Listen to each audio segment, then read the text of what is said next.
আমার আল্লাহ রাব্বুল আলামিন বলে বান্দা শোনো পৃথিবীর বুকে যারা তোমরা রয়েছো পৃথিবীর বুকে আমরা যত মানুষ রয়েছি তাহে মুসলমান হোক আর হিন্দু হোক খ্রিস্টান হোক আর জৈন হোক সনাতন হোক আর বৌদ্ধ হোক সকল ধর্মের মানুষ একটাই জিনিস পছন্দ করে কেমন করে মহান স্রষ্টার সন্ধান পাওয়া যাবে কেমন করে স্রষ্টাকে পাওয়া যাবে দিবারাত্রি 40 দিন ধরে চিল্লা করে বেড়ায় জিজ্ঞেস করলে বলবে মাওলানা এর জন্য চিল্লা করে বেড়াচ্ছে কারণটা হলো মহান স্রষ্টাকে পাওয়ার জন্য একটা মাস রমজানের রোজা রাখে 11টি মাস পাত্তা পাওয়া যায় না জিজ্ঞেস করলে বলবে মাওলানা শুধুমাত্র আল্লাহকে পাওয়ার জন্য একটা মাস রমজানের রোজা রাখে যারা পাঁচে গানা নামাজ আদায় করে আবার জুম্মা পড়ে না আবার জুম্মা পড়ে পাঁচে গানা নামাজ আদায় করে না যাই কিছু করুক জিজ্ঞেস করলে বলবে মাওলানা শুধুমাত্র আল্লাহকে পাওয়ার জন্য আরে ভাই কথা বলবো তখনই কোনটা হালকা কমাবি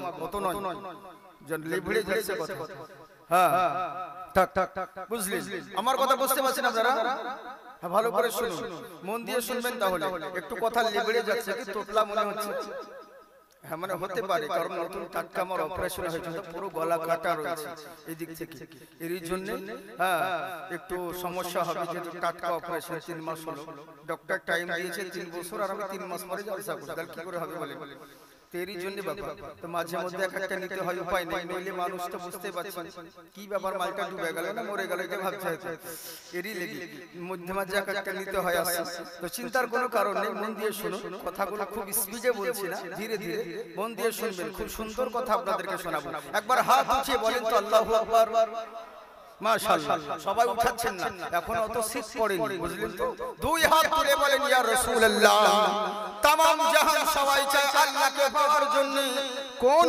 পথে গেলে আল্লাহকে পাওয়া যাবে রব্বুল আলামিন ইয়া আকরামাল আকরামিন মাবুদ আল্লাহ তুমি বলো তোমাকে পেতে গেলে কোন পথ যেতে হবে আজকে হিন্দু ভাইদেরকে দেখি নিজের হাতে মূর্তি তৈরি করে নিজেই পূজা করে ওদেরকে জিজ্ঞাসা করলে বলবে মাওলানা আমরা এটা করছি শুধুমাত্র আল্লাহকে পাওয়ার জন্য এক হাঁটু গঙ্গার পানিতে নেমে সূর্যের দিকে মুখ করে এরা পূজা করতে আছে ওম সূর্য নমস্তুতে জলগষ্টমী গঙ্গেশ্বরী পধারিত জন্মস্তবী পৃথিবীর বুকে গঙ্গার না হলে গঙ্গাতে ডুবে মেরে সূর্যের পূজা করে শুধুমাত্র কেন যেহেতু সূর্য আছে বলে দিনের মুখ দেখতে পাচ্ছে তার মানে সূর্যই ভগবান এই বলে সূর্যর পূজা করে আবার দেখি কাউকে চার্চে যেতে বলে চার্চে কেন যাচ্ছ বলে কেবলমাত্র আল্লাহকে পাওয়ার জন্য আবার কাউকে দেখি গির্জার মধ্যে যাচ্ছে বলে কেন যাচ্ছ শুধুমাত্র আল্লাহকে পাওয়ার জন্য সমস্ত মানুষ দিক বিদিক নানান রকম সৃষ্টি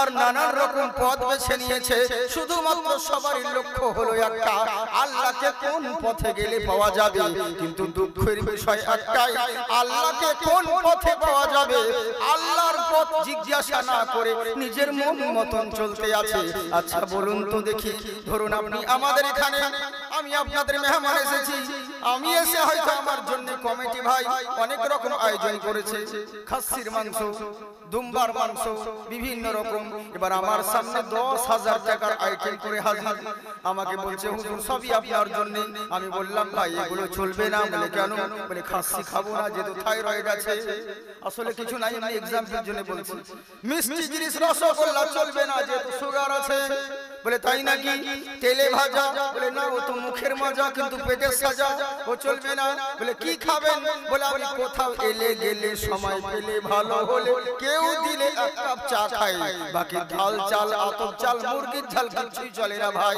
বলে কি খাবেন হুজুর বলে শোনো কেবলমাত্র আমার জন্য ডাল সিদ্ধ আর আলু ভর্তা হলে যথেষ্ট অন্য কিছুর প্রয়োজন নেই আপনি চিন্তা করলে যা 10,000 টাকার বাজেট করলাম হুজুরকে খুশি করার জন্য একবার যদি হুজুরকে জিজ্ঞাসা করতাম উনি কি খেতে ভালোবাসেন এত টাকা খরচা হতো না সামান্য ওই আলু সিদ্ধ ডাল সিদ্ধ আলু ভর্তা ওতেই হুজুরও খুশি হতো আমার বাজেটও কম খরচ হয়ে যেত শুধুমাত্র জিজ্ঞাসা করেননি বলে নিজের মন মতন করার জন্য এরকম বিফলে চলে গেল তাই রব্বুল আলামিন আল্লাহ তুমি বলো তোমাকে পাওয়ার জন্য নানান জনা নানান রকম পথ বেছে নিয়েছে সবারই এই উদ্দেশ্য তোমাকে পাওয়ার জন্য। তোমাকে কোন পথে পাওয়া যাবে? আমার আল্লাহ বলছে বান্দা শোনো, শুধু তোমরা আমাকে পাওয়ার জন্য দিনরাত ছুটে বেড়ালে কি হবে? বিনিময়ে আমি যে তোমাদেরকে চাই এটাও তো জানতে হবে। আল্লাহ তুমি বলো তুমি কোন পথে রাজি আছো? আমার আল্লাহ বলে শোনো, মাইয়ুতির রাসূল ফাকাদ আতা আল্লাহ, যারা রাসূলের পথ অনুসরণ করলো তারা আমি আল্লাহর পথ অনুসরণ করলো। সুবহানাল্লাহ। যারা নবীকে চাইলো আমি আল্লাহ তাদেরকে চাইবো। বলে তাই নাকি? হ্যাঁ, এত সারা জিন্দেগি দৌড়ে বেড়াও, এখানে কিছু সনাতন ভাইরা আছে, হিন্দু ভাইরা আছে, ইনাদের মনে দুঃখ হবে, এটা কেমন করে হতে পারে? মহান স্রষ্টার পথ অনুসরণ করতে গেলে নবীর পথ অনুসরণ করতে হবে, এটা তো মানতে পারলাম না। বলে কেন মানবে না? ওম শ্রীরামুল মোহে মহালক্ষ্মী দয়ামতি পদ্মময়িমা সরস্বতী লোহর বৃত্ত গীতাঞ্জলি ওম নমস্তুতে নমো নমঃ। পৃথিবীর বুকে জেনে রাখো, মহান স্রষ্টার পথ অনুসরণ করতে গেলে কোনো না কোনো মাধ্যম রয়েছে, মিডিয়া রয়েছে। কখনো শ্রীরামচন্দ্র, কখনো শ্রীকৃষ্ণ, কখনো শ্রী চৈতন্য, বিভিন্ন দেবতারা রয়েছে। ইনাদের পথ অনুসরণ করলে মহান স্রষ্টার পথ অনুসরণ করা হবে। বলে ভুল ধারণা। বলে কেমন করে? বলে জেনে রাখো, যাদের তুমি নাম করছো ইনারা প্রত্যেকে মহামানব, মহান দেবতা, কিন্তু সৃষ্টিকর্তা কেউ নয়। আর সৃষ্টিকর্তার পথে পৌঁছাতে গেলে এসব কোনো মূল্যের প্রয়োজন নয়। বলে কার কাছে যেতে হবে? বলে শুনে রাখো, মা মাহে পধারিত ভূমণ্ডলী, পৃথিবীর বুকে মহান স্রষ্টার তরফ থেকে মা মাহে অতি প্রশংসিত নবী মুস্তাফা আগমন হবে। যারা রাসূলুল্লাহকে অনুসরণ করলো মহান আল্লাহর পথ পেয়ে গেল। বুঝলেন? তাই এবার বলতে আছেন শোনো, তাই আল্লাহ রাব্বুল আলামিন বলে বান্দা শোনো, পৃথিবীর মুখে নানান রকম ধর্ম, নানান রকম মাযহাব রয়েছে, কিন্তু আমার কাছে মনোনীত পছন্দনীয় সর্বশ্রেষ্ঠ ধর্ম হলো একটা, যার নাম হলো ইসলাম। আর ইসলাম ধর্ম এরই জন্যই পছন্দ। ইসলাম ধর্মের যিনি কমান্ডার তিনি আর অন্য কেউ নয়, নবী মুহাম্মদুর রাসূলুল্লাহ সাল্লাল্লাহু তাআলা আলাইহি ওয়াসাল্লাম। বুঝলেন? আর আমরা সেই ইসলাম ধর্মকে মানবকারী, আমরা হলাম মুসলমান। জাস্ট আপনাদেরকে আমি কোরআন থেকে তেলাওয়াত করেছি যে আইনাদ্দিন আইনদাল্লাহিল ইসলাম, আল্লাহর কাছে মনোনীত পছন্দনীয় ধর্ম যার নাম হলো ইসলাম। কিন্তু আজকে আমি অন্য লাইনে বক্তব্য দিতাম, কিন্তু আপনাদের পরিস্থিতি অনুযায়ী বলছি, তাও বলতাম না, কিন্তু মিডিয়া রয়েছে, এরই কারণে আমি আরো আপনাদেরকে বলতে বাধ্য হচ্ছি। যেহেতু আজকাল तमाम দিকে, সব দিকে একটাই, সবারই টার্গেট হলো ইসলাম। একে লক্ষ্য করা, যেই দিকে যাচ্ছেন সেই দিকে শুধুমাত্র এদেরকে পিছনে ফেলতে হবে। ইসলামের পিছনে সবাই লেগে পড়ে আছে, যারই দিকে যেদিকে যাচ্ছে।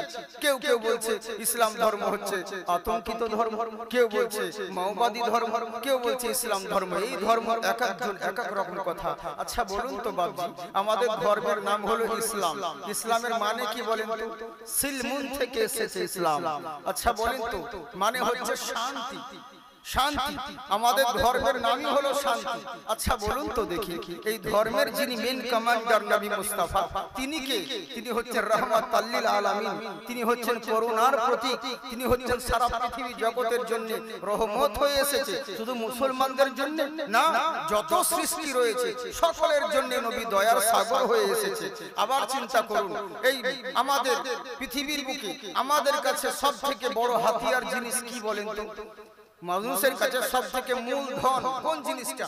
কেউ বলবে বাড়ি গাড়ি টাকা পয়সা, না, মূল ধন হচ্ছে ঈমান। আর ঈমানটা কি? আমান থেকে ঈমান, ঈমানটাও হচ্ছে আমানওয়ালা, শান্তি। আমাদের যে ঈমান রয়েছে মূলধন, সেটাও হচ্ছে শান্তির প্রতীক। শুধু তাই নয়, আচ্ছা বলুন, আমাদের সর্বশ্রেষ্ঠ মেন জায়গা, যেই জায়গাকে আমরা ফলো করি, সেই জায়গাটার নাম কি বলেন তো? খানায়ে কাবা। অথচ ওটার জন্য আল্লাহ কি বলেন? আমান দাখালাহু কানা আমিনান। যারা কাবা ঘরের ভিতরে প্রবেশ করে গেল তারা জেনে রাখো আল্লাহর রহমতের ছায়া তলে প্রবেশ করলো। সুবহানাল্লাহ।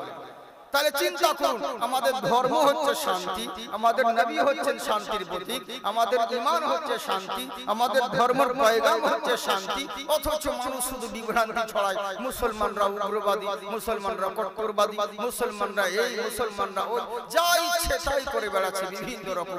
কেননা শুধুমাত্র ইসলামের পিছনে লেগে কোন রকম ভাবে এদেরকে ইসলামটাকে কোন রকম ছোট করা যায়, এদেরকে লোকের সামনে মিথ্যা প্রমাণ করতে যায়। আচ্ছা বলুন তো দেখি, যেই ধর্মকে মহান আল্লাহ সত্য প্রমাণিত করে, কোন মোল্লা যদি চেষ্টা করে কখনো কি নিচু করতে পারে? কখনোই নয়। ওরে তোমরা এখন কেন? পূর্ব থেকে হয়ে এসেছে। বাদশাহ হারুন আল রশিদের সময় ইসলাম যখন কিছু কিছু মুসলমান ইসলাম ধর্ম প্রচার হতেছিল, কিছু কিছু উলামায়ে কেরামগণ তিনাদের সম্মুখে ইসলাম ধর্ম প্রচার চলছিল, কতগুলো মুসলমান হচ্ছিল, এমন সময় সবারই মাথা ব্যথা শুরু হয়ে গেল। হিন্দু বলেন, শিখ বলেন, জৈন বলেন, সনাতন বলেন, সবারই অ্যালার্জি শুরু হয়ে গেল। কেন? যারা মানে হিন্দুদের ধর্ম থেকেও সে ইসলাম ধর্মে যাচ্ছে, বাতিলদের গৌতম ধর্ম থেকেও সে ইসলাম ধর্মে যাচ্ছে, সনাতন ধর্ম থেকেও সে কলমা পড়ে ইসলাম ধর্মে যাচ্ছে। এরই লেগে এরা সবাই একজোট হয়ে গেছে, একজোট হয়ে গেছে শুধুমাত্র ইসলামকে টার্গেট করে যে এদেরকে নিচু করতে হবে। এরা সবাই মিলে যুক্তিগুলো হারে বাপ দাদার কাল থেকে ধর্ম করে চলে এসেছি, আর নতুন নতুন মৌলবি টুপিওয়ালা দাড়িওয়ালারা এসব কি শুরু করেছে? বলে কেন? বলে এদেরকে থামাতে হবে, নইলে ভবিষ্যতে চরম অন্ধকার আছে। বলে তাই নাকি? বললে হ্যাঁ। বলে কি করতে হবে? বলে এরা তো প্রচন্ড মানে বাড়াবাড়ি করছে। বলে কেন? বলে এতদিন ধরে ইসলাম ধর্মের কোনো নাম গন্ধ ছিল না, কিছু ছিল না, বাপ দাদার কাল থেকে আমরা যেমন ভাবে চলে আসছিলাম, আর নতুন ধর্ম এই টুপিওয়ালারা দাড়িওয়ালারা যে গ্রামে গ্রামে ঘুরে বেড়াচ্ছে আর বলছে ইসলাম ধর্ম কবুল করো, কলমা পড়ো, এক আল্লাহ ছাড়া দ্বিতীয় মালিক কেউ নাই। এরা কি শুরু করেছে? এদেরকে থামাতে হবে, রুখতে হবে। তো বলে একাই তো হবে না, সমস্ত ধর্ম মিলে এক জায়গায় জমায়েত হয়ে এরা যুক্তি করতে লাগলো। আর রাস্তায় ওই আলেমগুলো আসছিল, ওদেরকে দেখে বলতে লাগলো, এই আলেমগণ তোমরা শোনো। বলে কি হয়েছে বলো? বলে তোমরা কি শুরু করেছো? বলে কি শুরু করলাম? বলে বাপ দাদা ধর্ম আমরা করে চলে আসছি, নতুন ধর্ম কেন প্রচার করছো? আলেমরা বলতে আছেন, শোনো গো, আমরা কোন মোল্লার ধর্ম প্রচার করি না, মহান আল্লাহর ধর্ম প্রচার করি। বলে তাই নাকি? বললে হ্যাঁ। বলে সব কথা মানবো না, তোমাদের ধর্ম যে সত্য এটা মানবো কেমন করে? বলে আমাদের কাছে প্রমাণ আছে। বলে কি প্রমাণ আছে? বলে কোরআন মাজিদ। বলে তাই নাকি? বললে হ্যাঁ। বলে কই কোরআন পড়ো তো শুনি। এরা কোরআন তেলাওয়াত করতে লাগলো, বাতিল ধর্মের লোকেরা ঝুমতে লাগলো। আর কেনই বা ঝুমবে না? কারণ দুনিয়াতে আছে যত মধু আর চিনি, সব থেকে মিঠা হলো কোরআনের বাণী। বুঝলেন? কোরআন তেলাওয়াত করতে আছে। মাইকমান আরেকটু ইকো কমাও ভাই, আরেকটু ইকো কমাও দিকে। Hello hello hello hello hello, একবারে কমই দিও না। হ্যাঁ হ্যাঁ, মানে যেন আওয়াজ বাস ছেড়ে দাও, মানে খুবই করলে পরে মানুষের বুঝতে অসুবিধা হবে। তো আমি ধরুন স্পিডে, আমি একটু স্পিডে বলি, তখন আপনি বুঝতে পারবেন কি বুঝবেন যে বুঝতে পারলাম না, খালি ওই কানে আওয়াজ চাই, এরকম হয় অনেক সময়। আর আজকাল মানুষ বেশিরভাগই তো ভুল বুঝে, বুঝলেন তো? মৌলানা ছেলেটাকে বোঝাচ্ছে, একটা ছেলেকে, বাবা মদ খাস না রে, মদে চরম ক্ষতি।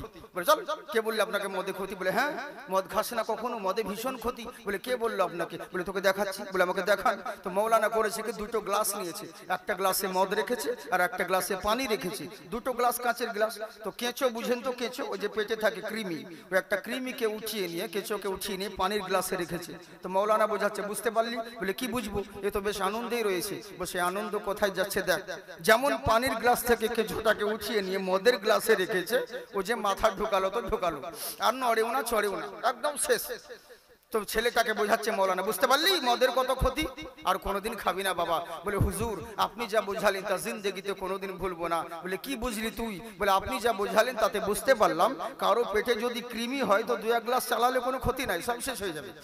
হ্যাঁ, তোকে বোঝালো একদিক দিয়ে, ও বেটা বুঝে নিল আর এক দিক। তো এরকম মানুষ আমরা বেশিরভাগ ভুল বুঝি, তো এরকম ভুল বুঝবেন না সোনামুখী। একবার মহব্বতের সঙ্গে হাত উঠিয়ে বলেন আল্লাহু আকবার। हाँ माशाअल्लाह।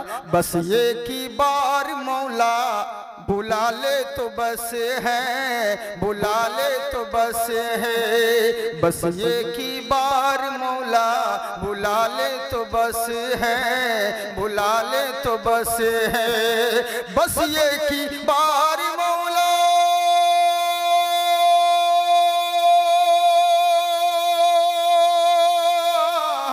बस ये की बार मौला है, रोज़े की जाली दिखा दे तो बस है, दिखा दे तो बस है। তাই বলছে শোনো গো, নতুন কেন ধর্ম শুরু করেছো? এরা বলছে শোনো, আমাদের ধর্ম হলো সত্য ধর্ম, আমাদের কাছে প্রমাণ আছে। বলে সব কথা মানবো না। বলে কেন মানবে না? বলে তোমাদের কোরআন তো তোমাদের ধর্মের কথা বলবে, আমরা কেন শুনতে যাব? বলে শোনো, কোরআন শুধু মুসলমানের জন্য নয়, পৃথিবীর যত সৃষ্টি রয়েছে সকলের জন্য হেদায়াতের বাণী হয়ে আমার কোরআন নাজিল হয়েছে। বলে তাই নাকি? বললে হ্যাঁ। বলে তোমাদের কোরআনের কথা মানবো না। বলে কি মানবে? বলে শুনে রাখো, আমরা কোরআন মানি না। আজকাল অনেক সান্ডু ভাইরা রয়েছে, গায়ের মুসলিম জিনারা রয়েছে, এরা এখনো বলতে থাকে আমরা ওসব মানতে চাই না। বলে কেন? বলে কোরআনের কথা আমরা কেন মানবো? নবীর কথা কেন আমরা মানবো? ও তো মুসলমানদের কোরআন, ও তো মুসলমানদের নবী, ও তো টুপিওয়ালাদের দাড়িওয়ালাদের নবী, ওদের নবী ওদের কথা মানবে, আমরা কেন মানতে যাব? আচ্ছা বলো তো ভাই, আজকে এরই জন্য বিরোধিতা করো, তোমার আমার মধ্যে ভুল বোঝাবুঝি রয়েছে। আজ যদি হিন্দু ভাইরা, খ্রিস্টান, জৈন ভাইরা, যত ধর্মাবলম্বী রয়েছে, এরা যদি জানতো আমার ইসলামের গুরুত্ব, কখনো ইসলামের বিরোধিতা করতো না। বলে কেমন করে? আজকে দেখবেন মসজিদের মধ্যে কেউ মাইক ফেলে দিচ্ছে, বলে আজান দিতে দেব না, আবার কোন জায়গায় সেলফি তুলে নিচ্ছে। আজকে 3-4 দিন আগে টিটেশ্বরীতে কি করলো এরা? মসজিদের মিনারে উঠে মাইক গুলোকে ফেলে দিয়ে ওদের ঝান্ডা লাগিয়ে সেলফি উঠানো হচ্ছে। গ্রামের লোকরা তাকিয়ে তাকিয়ে দেখছে, কিছু বলতে পারছে না। আমাদেরকে এসে বললো হুজুর দেখুন আমাদের মসজিদে কেমন কি করছে। আচ্ছা বলুন তো দেখি এরকম কি করা যায়? চারিদিকে কেউ বলছে আজান দেওয়া চলবে না, আবার কেউ বলছে আজান দিতে পারো, নিষেধ করবো না, কিন্তু মাইকে দেওয়া চলবে না, সাউন্ডলেস করতে হবে। আচ্ছা বলুন তো দেখি, এরা যদি আজানের মর্ম বুঝতো তাহলে কখনো এরকম কাজ করতো না। ওদের ধর্মগ্রন্থে লেখা রয়েছে, ও মন্ত্রী মহারিষি উচ্চালম পধারিত সর্বেষ্টমী ভূমণ্ডলী, পৃথিবীর বুকে এমন একজন অন্তিম মহারিষি জন্মগ্রহণ করবে। উচ্চালম উচ্চ স্বরে পরাপ শান্তি, শান্তির জন্য ডাক দিবে, কল্যাণের জন্য ডাক দিবে। আমরা মসজিদে বলি হাইয়া আলাস সালাহ, হাইয়া আলাল ফালাহ, এসো নামাজের দিকে, এসো কল্যাণের দিকে। আমরাও যাই বলি, তাই ওরাও তাই বলতে আছে। এমন একজন অন্তিম মহারিষি জন্মগ্রহণ করবে, উনি প্রত্যেকটা মানুষকে উচ্চ স্বরে কল্যাণের জন্য ডাক দিবে। উনার ডাকে যদি সাড়া দিতে পারো, সব জায়গায় তোমরা লাভবান হবে। আর যদি মনে করো নিজের মন মতন চলবো, রক্তের জোরে যা ইচ্ছে তাই করব, ক্ষমতার জোরে যা ইচ্ছে তাই করব, মানুষকে মানুষ বলে মনে করবে না, ক্ষমতার জোরে মুসলমানের উপর অত্যাচার করবে, প্রশাসনের জোর দেখিয়ে আজকে অন্য জাতির উপর হামলা করবে, ভাবছো মরে যাব, আমাদেরকে শ্মশানে পুড়িয়ে দিবে, সবকে সব খতম হয়ে যাবে, কোনো পাপ আর থাকবে না। এটা ভুল ধারণা। আর যে কোনো ধর্মের মানুষ হও না কেন, যদি তুমি মনে করো যারা পরিমাণ যদি অন্যায় করে থাকো, কি ভেবে নিয়েছো মরে যাওয়ার পর তোমাকে শ্মশানে পুড়িয়ে দিবে, সব পাপ মাফ হয়ে যাবে? আরে ভুল ধারণা। জ্ঞানরূপম অতি ভয়ঙ্করম। জেনে রাখো, দুনিয়ার বুকে থাকাকালীন যদি কিঞ্চিত পরিমাণ অন্যায় করে থাকো, মরে যাওয়ার পরে পরিত্রাণ পাবে না। তোমার জন্য মহান স্রষ্টার দরবারে ভয়ঙ্কর শাস্তির ব্যবস্থা করা হবে। বুঝলেন? এই কথা আমাদের কোরআনেও বলেন, কাইফা তাকফুরুনা বিল্লাহি ওয়া কুনতুম আমওয়াতান ফাআহইয়াকুম সুম্মা ইউমীতুকুম সুম্মা ইউহয়িকুম সুম্মা ইলাইহি তুরজাউন। আল্লাহ বলে বান্দারে কি করে অস্বীকার করো রে? কি এমন দুনিয়ার মায়ায় পড়ে গেলে সারা জিন্দেগি আমার নিয়ামত ভোগ করো, আমার খাও, আমার পড়ো, তোমার কোনো নাম ছিল না, ঠিকানা ছিল না, দুনিয়ার কোনো মানুষ তোমাকে চিনতো না, দুনিয়ার কোনো মানুষ তোমাকে জানতো না। আজকে বিশাল বড় ডাক্তার হয়েছো, আজকে বিশাল বড় মাস্টার হয়েছো, আজকে বিশাল বড় ব্যারিস্টার হয়েছো, কিন্তু জেনে রাখো যত বড় ডাক্তার মাস্টার ব্যারিস্টার হও না কেন, আরে তোমার শুরুয়াত হয়েছে একটা নাপাক পানি দিয়ে, তোমার শেষ হবে পচা মাটি দিয়ে। তোমার যেদিন নাম ছিল না, যে বাবা তোমাকে জন্ম দিয়েছে ওই বাবাও তোমাকে চিনতো না, যে মায়ের গর্ভে তুমি জন্ম নিয়েছো ওই মাও তোমাকে চিনতো না। অথচ জেনে রাখো, কুনতুম আমওয়াতান, তুমি একদিন মৃত ছিলে, ফাআহইয়াকুম, আমি আল্লাহ তোমাকে জীবিত করেছি। আর আমার জীবন পেয়ে যা ইচ্ছে ইচ্ছে তাই করে বেড়াও, আমার নিয়ামত ভোগ করো, অথচ আমাকে ভুলে যাও। দুনিয়ার মায়ায় পড়ে এর ওর প্রশংসা করে বেড়াও। কখনো বলো বক্তা কত সুন্দর রে, কখনো কোনো মেয়েকে দেখলে বলো মেয়েটা কত সুন্দর রে, কখনো ফুলকে দেখলে প্রশংসা করো, যা বিভিন্ন রকম সৃষ্টি দেখে প্রশংসা করো। একবার কি তোমার ব্রেনে আসে না বলে কেমন করে সারা জিন্দেগি এর আর ওর প্রশংসা করে গেলে, এটা সুন্দর ওটা সুন্দর করে গেলে, একবার কি তোমার ব্রেনে আসলো না বলে কি কথা? একবার ভেবে দেখো, ওরে সৃষ্টি যদি এত সুন্দর হয়, এদেরকে বানানেওয়ালা মহান স্রষ্টা না জানি কতই সুন্দর হবে। তাই আমার আল্লাহ বলে, বান্দারে আমার দুনিয়ায় থেকে আমার নিয়ামত ভোগ করে তোমরা আমাকে ভুলে গেলে, অথচ কি ভেবে নিয়েছো এই জীবন যাপে যা ইচ্ছে তাই করে বেড়াও। এটা ভুল ধারণা। এই জীবন শেষ জীবন নয়, সুম্মা ইউমিতুকুম, তোমাকে আবার মৃত্যু দেওয়া হবে, তুমি আবার মৃত্যুবরণ করবে। আর কি ভেবে নিয়েছো মরে যাওয়ার পরে কবরে নামিয়ে দিবে, জানাজা পড়ে সব চলে আসবে, সব কেসা খতম হয়ে যাবে, সব পাপ মাফ হয়ে যাবে। ওরে না, সুম্মা ইউহীকুম, তোমাকে আবার জীবিত করব, আর জীবিত করে যেখানকার খুশি সেখানে ছেড়ে দিব না। সুম্মা ইলাইহি তুরজাউন, চূড়ান্ত সিদ্ধান্তের জন্য তোমাকে খোদার কাঠ গড়াই হাজির হতে হবে। বুঝলেন? এই জীবন পরিত্রাণ নয়, আরো একটা জীবন রয়েছে। তাই দুনিয়ার বুকে থেকে তোমরা যা ইচ্ছে তাই করে বেড়াও। আমরাও যাই বলি, ওরাও তাই বলে, কোরআন যাই বলে, পুরাণও তাই বলে, কিন্তু ভাষা হলো আলাদা, মিনিংস কিন্তু একটাই। যে যেখানে বলুক না কেন, আজকে মুসলমান কি বলছে দেখুন, অনেক ছেলের নাম হচ্ছে কি, কাউরির বলতে আছে কি, যেমন ধরুন বলে ওম নীলেশ্বরী মাহাম, যেমন ধরুন কাউকে বলছে সাগর প্রলয়, আসলে সাগর হলো, যদি কাউকে সাগর বলেন তো ভাববেন হিন্দু, কিন্তু আবার আর একজনের নাম দেখেন বাহার, বাহার, তার মানে ভাবছেন ও মুসলমান, কিন্তু না, বাহারও যা সাগরও তা। ওরে বাহার মানে তো হচ্ছে নদী সাগর। আর তুমি বুঝে গেলে শুধু মাসাটা হলো আলাদা, কিন্তু মিনিংস হলো একটাই। কতজন বলে আল্লাহর দয়া ছাড়া কেউ জান্নাতে যেতে পারবে না, ওয়াহাবিও বলে, ফারাজিও বলে, সমস্ত সবাই বলে আল্লাহর দয়া ছাড়া কেউ জান্নাতে যেতে পারবে না, আর আমরা বলি আল্লাহর রসুল ছাড়া কেউ জান্নাতে যেতে পারবে না। এখানে অনেক মানুষ দ্বিধাবোধ করে, কেমন কথা বলেন মৌলভী সাহেব, যে আল্লাহর নবী ছাড়া জান্নাতে যেতে পারবে না? বলে হ্যাঁ বেশক। আর ও বলছে আল্লাহর দয়া ছাড়া কেউ জান্নাতে যাবে না। আবে গাধা, দয়া হলো বাংলা ভাষা, দয়ার আরবি হলো রহমত, আর রহমতটা অন্য কোন বাপ নয়। রহমত তো আমার নবী মুস্তাফা, উনি হলেন রহমত লিল আলামিন। এক কথার 100 কথা সমান। তার মানে বোঝা গেল আল্লাহর রাসূল ছাড়া কেউ কোনোদিন জান্নাতে যেতে পারবে না। বুঝলেন? ওরাও তাই বলে, মহান স্রষ্টার কৃপা ছাড়া কেউ স্বর্গ পেতে পারে না।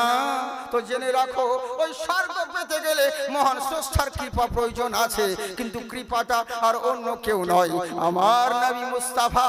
বুঝা গেল নবী ছাড়া কেউ জান্নাতে যেতে পারবে না। এরই লেগেই তো কোনো কবি বলেন, হ্যাঁ, नाते सरकार है नबी की महफिल में जो आ नहीं सकता, नबी के नाम का नारा जो लगा नहीं सकता, मेरा नबी अगर इजाजत ना दे तो किसी का बाप भी जन्नत में जा नहीं सकता। हाँ, शेर है ये, कोई खेल नहीं होगा, बदअकीदों से हमारा कभी मेल नहीं होगा, और जिसको निस्बत है मेरे गौसो ख्वाजा से, उसका एटीएम कभी फेल नहीं होगा। বুঝলেন? তো তেমনি ওসিলার প্রয়োজন আছে, তাই বলতে যাচ্ছেন শোনো, মহান স্রষ্টার কৃপা প্রয়োজন আছে। বলে তাই নাকি? বললে হ্যাঁ। বলে উনি কোন নবী? বলে শুনে রাখো, মহান স্রষ্টার প্রেরিত দূত, উনি এমন নবী গো, উনার মতন কেউ হয়নি আর কেউ হবে না। বলে তাই নাকি? বললে হ্যাঁ। বলে উনার শরীর তো দূরের কথা, উনার শুধু চোখ চুল মুবারক মাথার রয়েছে, ওই চুলটাও যদি তোমরা মনে করো চুলের সমান সারা পৃথিবী বিক্রি করবে, নবী মুস্তাফার চুলের সমান দাম দিতে পারবে না। বলে তাই নাকি? বললে হ্যাঁ। বলে কেমন করে? আচ্ছা দেখো তো দেখি, যুদ্ধের ময়দানে হযরত খালিদ সাইফুল্লাহ, উনার মাথা থেকে উনার আমামাটা পাগড়িটা পড়ে গিয়েছেন, করলো তাকি কাফের বেঈমান উনার বুকের উপরে চাপ দিয়ে বসে আছে, কিন্তু পাগড়িটা অনেক দূরে পড়ে আছে। এত চেষ্টা করছেন হাত বাড়াবার, কোনো মতেই নিতে পারছেন না, হাতটা যাচ্ছেন না। এত বহু চেষ্টা করতে আছেন, কিন্তু কোনো মতেই হাত বাড়াতে পারছেন না। একজন সাহাবী লক্ষ্য করে আমার সাইফুল্লাহ তো টুপির দিকে তাকিয়ে আছে, উনি নিজাতে করে টুপিটাকে এগিয়ে দিলেন খালিদ সাইফুল্লাহর কাছে। সঙ্গে সঙ্গে টুপিটা যেমন কাছে চলে আসা, খপ করে হাত দিয়ে মাথায় পরে নিলেন। আর মাথায় পরে নেওয়ার পরে বুকের উপর যাই কাফেরগুলো ছিল সবকে ছিট মেরে ফেলে দেওয়ার পরে এক এক করে কয়েকশো জন কাফেরকে কেটে জাহান্নামে পাঠিয়ে দিল। অবশেষে জিজ্ঞাসা করা হলো, আচ্ছা সাইফুল্লাহ বলো, বলে কি হয়েছে রে? বলে এর একটা কথা জিজ্ঞাসা করি। বলে বলো। বলে তোমার মাথায় যে টুপিটা ছিল, টুপিটার জন্য এত কেন তুমি লড়াই করছিলে? কি এমন দামি জিনিস? টুপিটা পড়ে গেছিল তো পড়ে গেছিল, নিজের জীবন চাইতে জান বাঁচানো আগে ফরজ, তুমি জীবনের চাইতে টুপির তাওয়াক্কা করছিলে কেন বলো? টুপিটা কি এত দামি? খালিদ সাইফুল্লাহ বলে শোনো, ওই টুপি কোনো দামি নয়, ওই টুপি তোমার যেমন টুপি আমারও সাধারণ কাপড়ের টুপি। বলেছে না না না, তুমি যেমন ছটফট করতেছিলে মনে হচ্ছিল তোমার টুপিতে কোনো হীরামণি মুক্তা দিয়ে তৈরি করা। বলে না না না, ওরকম কোনো কিচ্ছু নেই। বলে তাহলে টুপির জন্য এত কেন ছটফট করছিলে?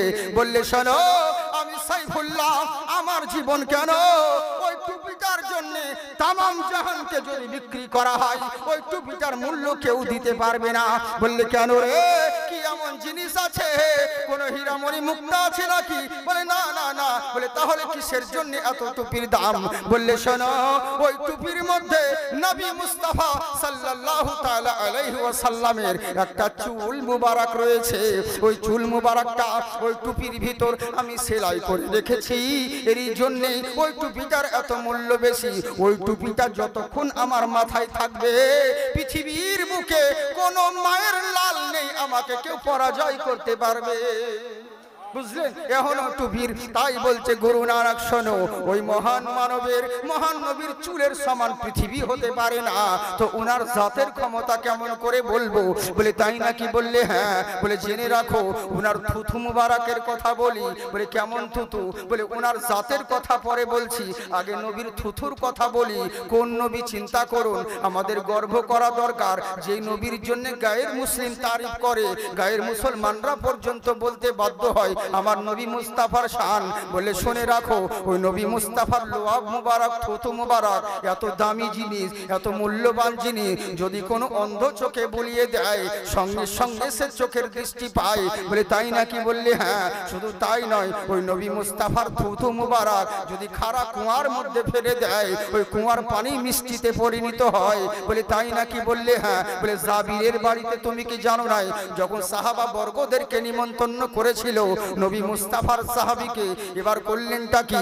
জাবির তার বাড়িতে গিয়ে বলে বিবিরে আজকে নবীকে দাওয়াত করে এসেছি। বললে তাই নাকি? বললে হ্যাঁ। কিন্তু দাওয়াত করেছিলেন নবী মুস্তাফাকে অনেকগুলো সাহাবাগণ তিমার বাড়িতে প্রবেশ করেছে। উনি চিন্তায় পড়ে গেলেন, কি করব রে, একটা নবীকে দাওয়াত করেছি এতগুলো সাহাবী চলে এসেছেন। নবী মুস্তাফা বলেন চিন্তিত করিও না আমার। বললেন শোনো, তোমার আটার থলিটা নিয়ে এসো, আটার জায়গাটা নিয়ে এসো, রুটি বানাই যেই জায়গাটা ওই রুটি পিষানোর জন্য আটাটা তুমি নিয়ে এসো। নবী মুস্তাফা থুথু মুবারক লাগিয়ে দিয়েছিলেন, নবীর থুথুর বরকতে পরে এক দুই নয় অসংখ্য সাহাবাগণ পেট ভরে রুটি খেয়েছিলেন, তবু জাবিরের বাটিতে রুটি বেঁচে গিয়েছিল। একবার চিন্তা করে দেখো, যেই নবীর থুথুর বরকত এত হতে পারে সেই নবীর জাতের ক্ষমতা কত হতে পারে। আর আজকে চিন্তা করুন, আর আজকে যদি আমরা বলি ভুল করে ওই নবী ও যা আমরাও তা কেন এত নবীকে মানবো? তাহলে মেজাজ গরম হয় কি হয় না? কেউ যদি আমাকে গালি দেয় কোনো দুঃখ নেই, ওকে বুকে জড়িয়ে ধরে নিব, কিন্তু যদি নবীর বেহুরমতি করে অটোমেটিক মেজাজ গরম হবে। কারণ আল্লাহর রাসূল বলেন লা ইউমিনু আহাদুকুম হাত্তা আকুনা হাব্বা ইলাইহি মিন ওয়ালিদিহি ওয়া ওয়ালাদিহি ওয়ান নাসি আজমাইন, তোমরা ততক্ষণ পর্যন্ত পূর্ণ ঈমানদার মুমিন হতে পারবে না যতক্ষণ পর্যন্ত তোমার বাপ মা আল আওলাদ সংসার চাইতে নবী মুস্তাফাকে ভালো না বাসতে পারবে। বুঝলেন? সবার চাইতে নবীকে ভালোবাসতে হবে। তার মানে বোঝা গেল চায়ের দোকানে যদি বাপের কথা কেউ বলে আমাদের মেজাজ ঠিক থাকে না। বাপকে যদি উল্টো পাল্টা কথা বলে তখন ওকে ঘুষো তুলতে যায়, কিন্তু নবীর বিরুদ্ধে উল্টো পাল্টা কথা বললে চুপ করে থাকি ভাই। তার মানে বোঝা গেল এখনো পর্যন্ত পূর্ণ মুমিন হতে আপনারা পারেন না। বুঝলেন? কেন রাগ লাগবে না? যেখানে যাচ্ছি অনেকজন বলছে কানে কানে। 3 দিন আগে একটা প্রোগ্রাম ছিল আমার বালুরঘাট এলাকায়, 3 দিন কি 4 দিন আগে, কি জানেন কি ঝামেলা, আগেই সব দিয়ে শুরু করছে, হুজুর এটা বলবেন না, ওটা বলবেন না। বুঝতে পারছেন তো আমাদের সবাই মিলে ঝুলে সরকার সবাইকে নিয়ে থাকতে হচ্ছে। বুঝতে পারছেন, এমন কোনো কথা বলিয়েন না যাতে প্রবলেম হয়। বলছে যত পারে মন্ত্র পড়েন, কিন্তু অন্যদিকে কিছু জেন না, কিছু বলিয়েন না। তাই না? বলে হ্যাঁ। আরে দেখো তোমরা তো জেনে শুনে দাওয়াত করেছো, আমি তো সব বিরুদ্ধে কিছু কথা বলি না। কি দরকার ভাই বলবো, বলি না আমি। কিন্তু তোমরা যখন বলে দিয়েছো তখন তো আমাকে যদি চলে আসে তো কি করবো বলো? তো নামাজের বিষয় আমাকে দিয়ে দিয়েছে আগে চালাকি করে, রাজনীতি চাল, যে একে নামাজের বিষয় মজুদ নামাজ দিয়ে দাও, ওই বিষয়ে কথা বলবে, তাহলে আর অন্যদিকে আসবে না। তো বললে হবে কি, নামাজের বিষয়ে কথা বলতে বলতে সে আবার ওইদিকেই চলে গেছে। বুঝলেন? মানে ওইদিকে বলতে কি জানেন তো, এই যে নামাজের ভিতরে হঠাৎ করে পাবলিক প্রশ্ন করে যে হুজুর এই যে নামাজের মধ্যে যে এমনি এমনি করে, এগুলো কোথায় আছে? এবার তো আমাকে বলতেই হবে, ধরুন কি করব? হ্যাঁ, আমার পরের বক্তা নেই, আমাকে তো বলতেই হবে। হ্যাঁ, তা বলছি দেখো ভাই, ওগুলো তো নামাজের মধ্যে তো বাঁদরামু করা উচিত নয়, চুপ করে নামাজ পড়তে হয়। আর রঘুনাথগঞ্জ একটা জায়গা জানেন, একটা লম্বা মানুষ আর একটা বেটে মানুষ, শর্ট সাইজ মানুষ, দুজনে নামাজ পড়ছিল মসজিদে, ঈশার নামাজ। হঠাৎ করে কারেন্ট চলে গেছে, এমনি করতে গিয়ে লোকটা, বেঠে লোকটা চোখে আঙুল ঢুকে গেছে। বুঝলেন?